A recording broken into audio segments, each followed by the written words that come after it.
यहाँ के बहुत अच्छा लगा।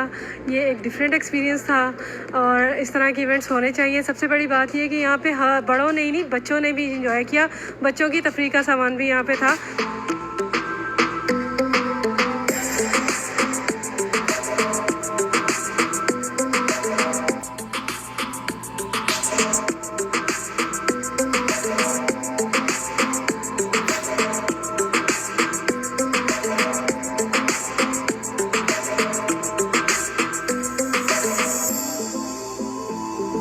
आर्ट्स के जो उन्होंने नमूने पेश किए हैं वो दौर हाज़िर में भी वो ऐसे शो हो रहे हैं कि उसमें हर आदमी जो है ना वो उसको तफरी कर रहा है और उसको देख रहा है। और ये कदीम जो उनके पुराने जो उनके रस्म व रवाज हैं उनको भी यहाँ बताया गया है।